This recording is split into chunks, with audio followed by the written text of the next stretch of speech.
I think because when you talk through the three steps, for me it was sort of a little bit backwards because that's what I needed first, is I needed to find the voice first, the shaping of the magic first. I was already running my business and it was going well. And I was happy with it, but I wasn't reaching my resonant clients. And the work that I did with you was around finding the wild voice. It was around finding my voice that meant that I didn't necessarily have to lay out to people, this is the exact process that I'm going to take you through. They read my copy, and I started like within 24 hours of posting the first piece that I did with you. I had someone just saying, I just know I need to work with you. No, I don't know why. I just know that I need to. And that was such a powerful piece for me because of the work that I do.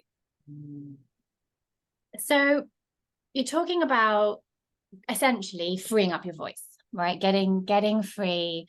Yeah. Um, and one of the things that we have done inside of that journey of like freeing you up and like rummaging around for your magic and shaping it is we ended up shaping a freebie, right? But Yeah. something magical happened before you even created the freebie. Can you talk to us about that? Yeah, no, absolutely. So, and this is one of Kate's superpowers is I'm a creator. I create stuff. I create a lot of stuff. That's part of the problem. And I can't always see the structure of the stuff or the bits that are the most important. And what Kate does is she's sort of honed in on these five parts of the magical identity, which is what I work with people on. And she said, this is the thing. So I started to create a quiz, which is coming, which is wonderful, about finding that part so you can explore those parts of your magical self. But while I was doing that, I also started to shape my messaging so much more.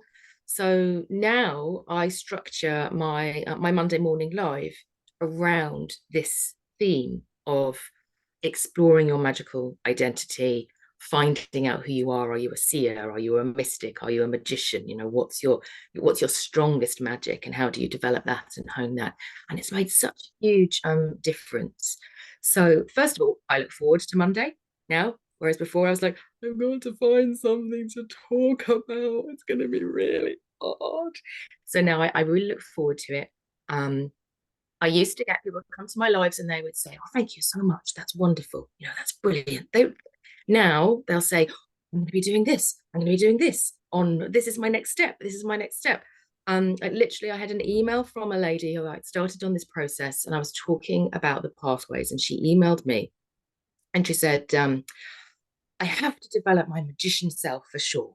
I like the part about procrastination. I like what needs to happen there. I like this. I like that. It was so wonderful. Thank you. And she's got her first coaching session with me next week. That was the difference. It went from, oh, this is interesting information to this is information about me. Right, Mm. so I start talking about the process and start talking about what the differences that the person can have. So I haven't yet launched the quiz that was the thing that we were doing, and it has already provided me with a structure in my messaging that I didn't have before. And it also means that I can take everything from that live, and now I have all of the content for my LinkedIn. I have all of the content for my Instagram. I have all of the content for my reels for the week ahead. I have about 3 to 4 new people connecting with me on LinkedIn who are not salespeople every week now. It's never happened before because I was really uncomfortable talking about magical identity, and in that space, nope, not uncomfortable about it anymore. My engagement has gone up in all of my reels on Instagram. Right? It's had a massive impact, providing that much more honed, more structured way of working. Mm. I love that. That's exactly what I see, is having the structure has created like the riverbanks for the flow of your creativity and of your messaging. Mm. And it's made other people able to absorb it more Yes, easily, read themselves into it yeah, more. absolutely. They say this is mine, Yes, and yeah, they take it on as theirs. yeah. So it's become meaningful Yeah, for them. So you've become meaningful for them, right? So they want more Yes. of you, more of Maggie Magic.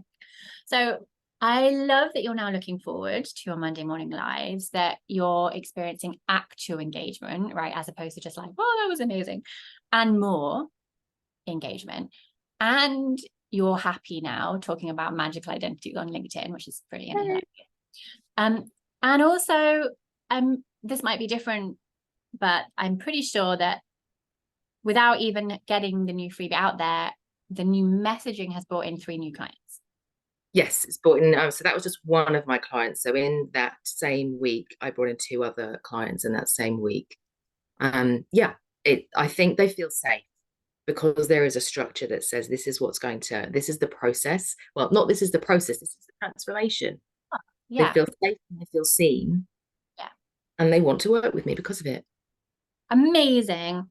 And then I also know that you have had this recent expansion and adventure, which we're calling Maggie on Tour.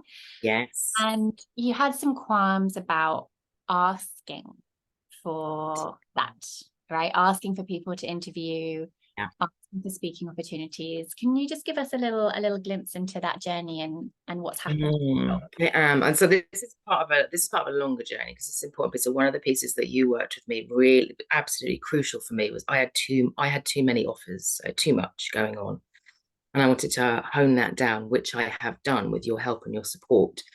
And I am launching my program, my foundations program, in a whole new way. And I wanted to do a masterclass about the program as my first launch event.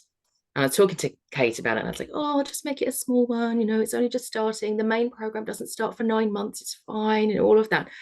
And no, Kate was like, "No, no." And you asked the question, what would be the most easeful thing that I could do? Not the hardest thing, which is what I always choose. What could be the most easeful thing? I was like, well, I like talking to people. I do a lot of interviews in my community. I invite people in and do interviews. So you sent me the chat, said, what would it be like to ask somebody else to interview you? I was like, oh, I can't possibly do that. Can you imagine?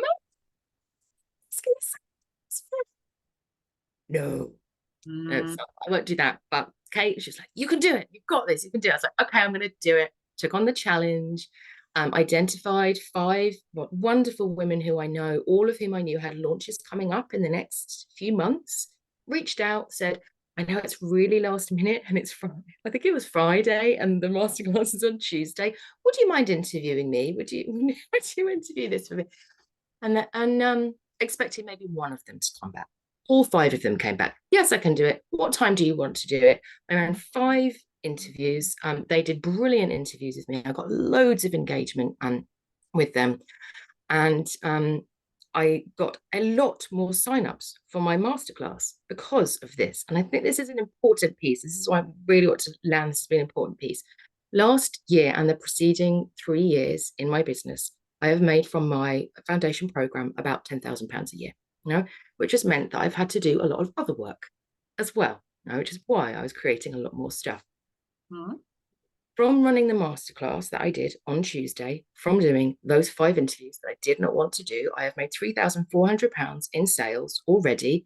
And the program doesn't start until June 2025. So I have another 9 months to get people in. And that was, so great.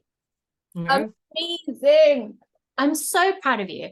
I'm so proud of you because you didn't want to do it. Ooh. Right? There was like, oh, asking people, scary, just kind of like tit for tat. What if I can't fulfill on what they want in return? And you moved through it. You got brave. You went out there. You asked. Oh, and I loved it. I should say that I really, really loved it. And my Instagram channel has 40 new viewers that it didn't have after those 5 interviews, and they're there. They're sitting there. But I've still got people commenting on them now, and I'm meeting lovely new people, and it was not frightening or scary. And I want to do it again. And all 5 of those people have come back and said, "Can we do it again? When are you next?" Amazing. I loved it and I want to do it again.